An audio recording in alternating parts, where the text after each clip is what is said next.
For members of Protestant and Roman Catholic churches, the glorious celebration of Easter is the most important day on the church calendar. For Unitarian Universalists, not so much. Easter is a difficult holiday for most UUs, yet the saving grace is that ministers do have choices about how to approach it, allowing for perhaps a little more creativity than Christian ministers might have. For example, I've done several services celebrating Ostara, the pagan holiday from which Easter takes its name. I've done many services about resurrection as metaphor for all manner of new beginnings. I even did a service in 2010 in which I compared Jesus and Barack Obama as harbingers of social change and the hostility that greeted both of them. I've done a pretty good job of fulfilling my Easter obligation by using various oblique approaches in order to skirt the Christian aspects of the story. I've skewed it, slanted it, tilted it, tipped it, and cock-a-hooped it. Hence the title of this morning's sermon, Easter on the Bias. Not because I'm biased about Easter, but like cutting fabric on the bias, I'm exploring it from yet another angle. This time I'm tackling it armed with a full battery of isms for your edification and enlightenment. In rejecting the idea of the Trinity, Unitarian Christians believe that Jesus was a prophet and in some sense the Son of God, but not God himself.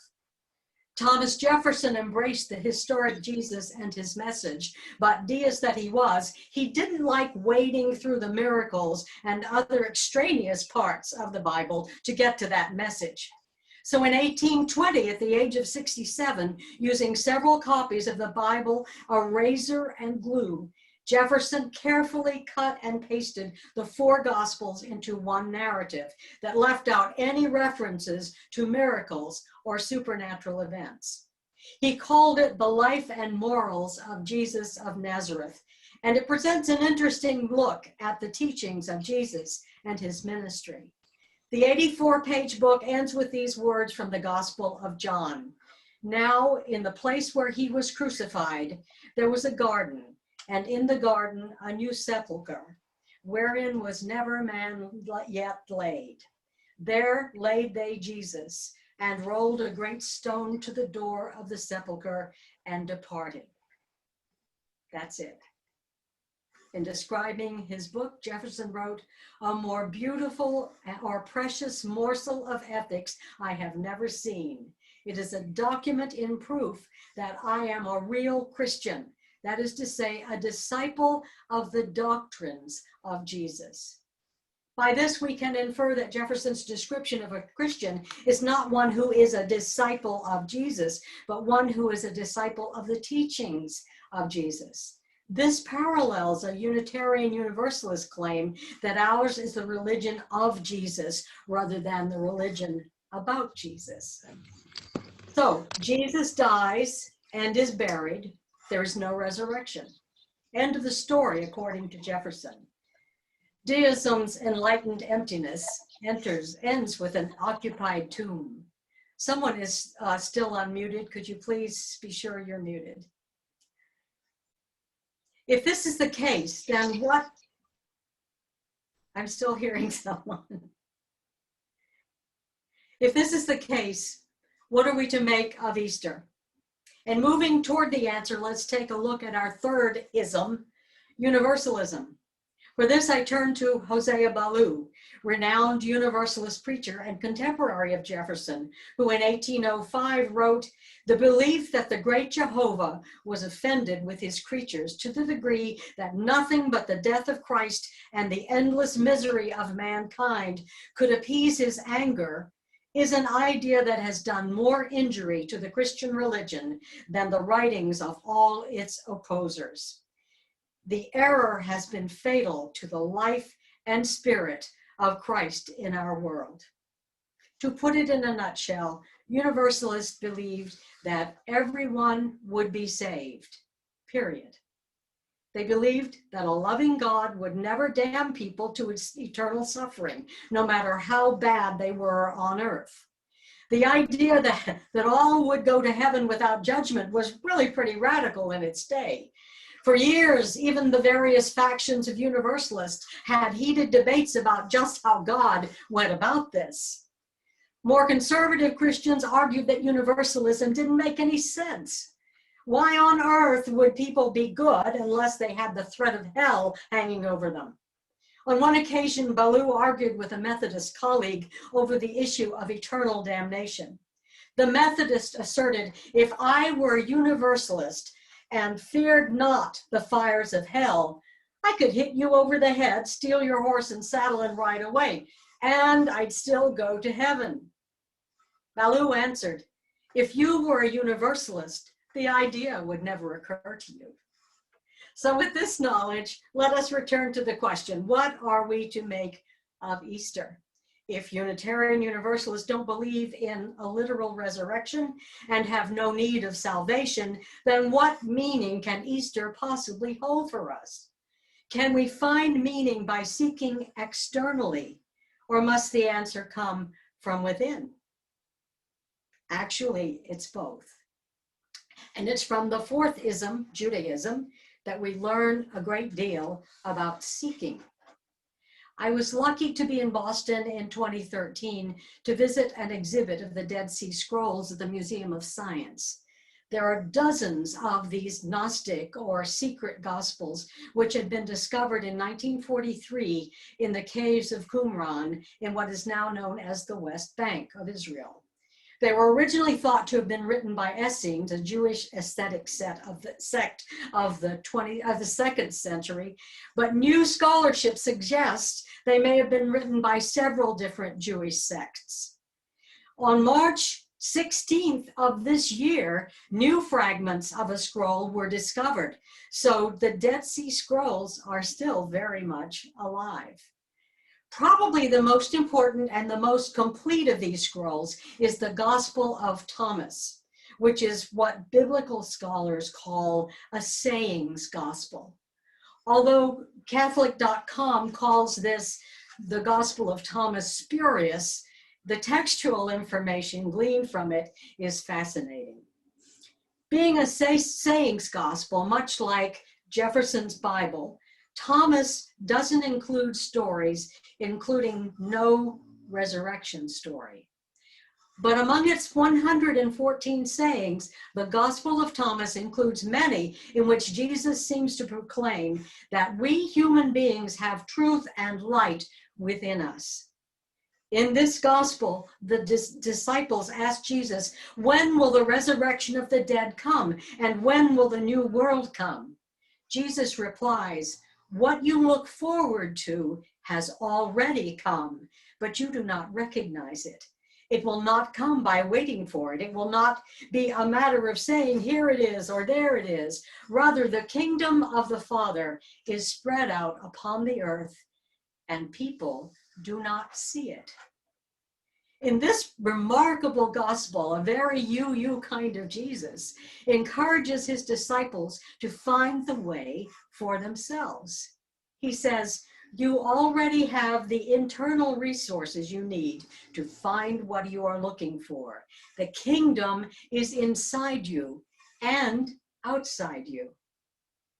You know, the human brain holds so much potential that it's frightening to think of who we might become or what we might be capable of were we ever to be able to fully unlock all that's inside of it. In the Gospel of Thomas, Jesus is exhorting us to do just that, to look within and tap into the mystical light that lies inside every one of us, to develop our powers of intuition and observation so that we can learn to see what's already there within and without. There's a wonderful reading in our service book by the Reverend Robert T. Weston entitled Out of the Stars. It's been a favorite of mine for many years. Here's the first few lines. Out of the stars in their flight, out of the dust of eternity, here we have come stardust and sunlight mingling through time and space. Everything that has been created, including humanity, was created inside stars. It would appear from the book of Thomas that Jesus already knew this. Thomas, like the writer of the Gospel of John, identifies Jesus with the light that existed before the dawn of creation and still shines through everything we see and touch. In the Gospel of Thomas, Jesus says to his disciples, "If they say to you, 'Where did you come from?' say to them, 'We came from the light,' a place where the light came into being by itself." Considering that idea of everything, considering that the idea of everything containing stardust was discovered relatively recently by astrophysicists, Jesus would appear to be even more of a prophet than he's been given credit for.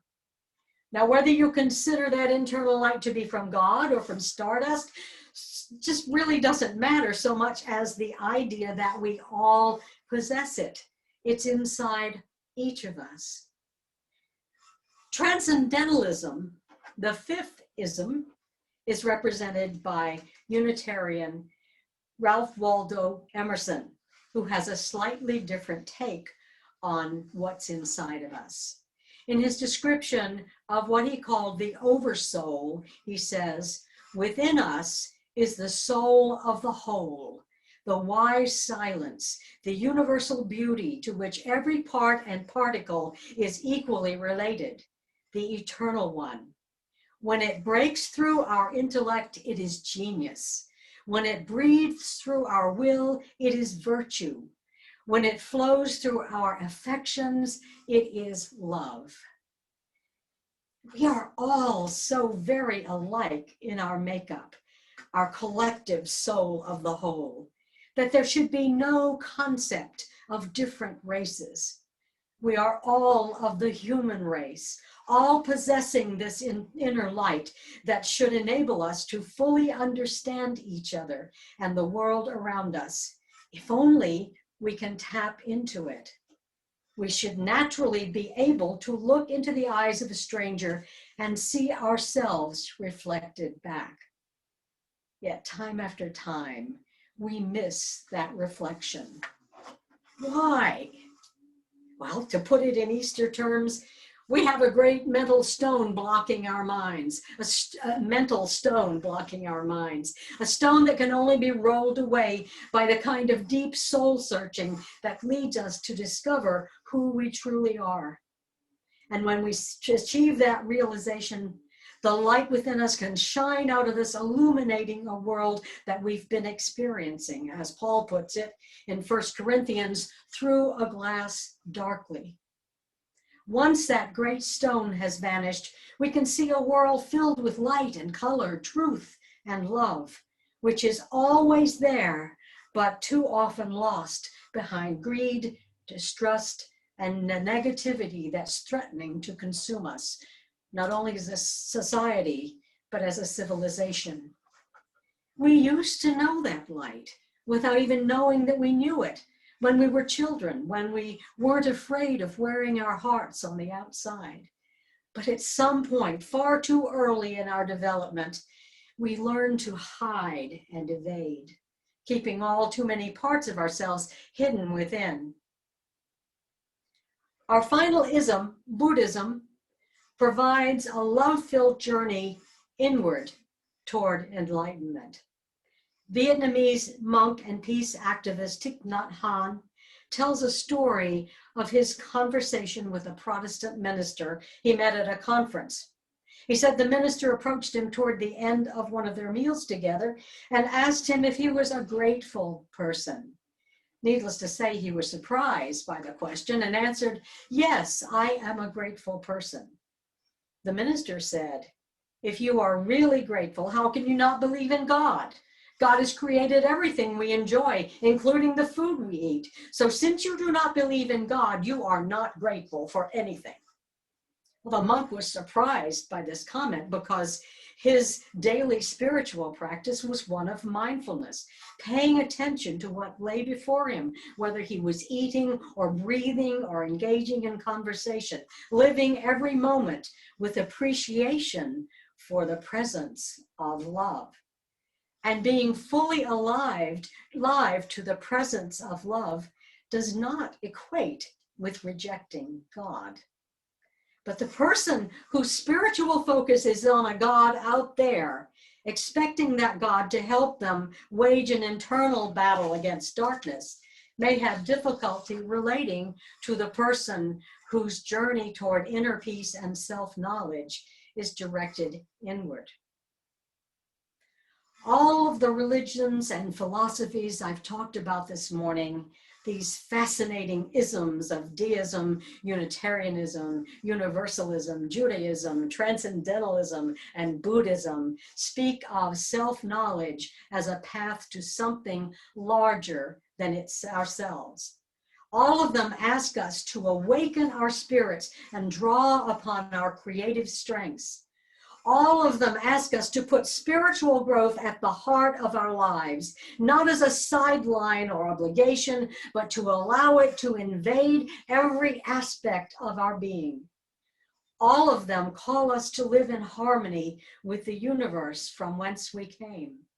All of them encourage us to find our inner light, our own spark of divinity that has the capability of adding creative fire to a world desperately in need of enlightenment.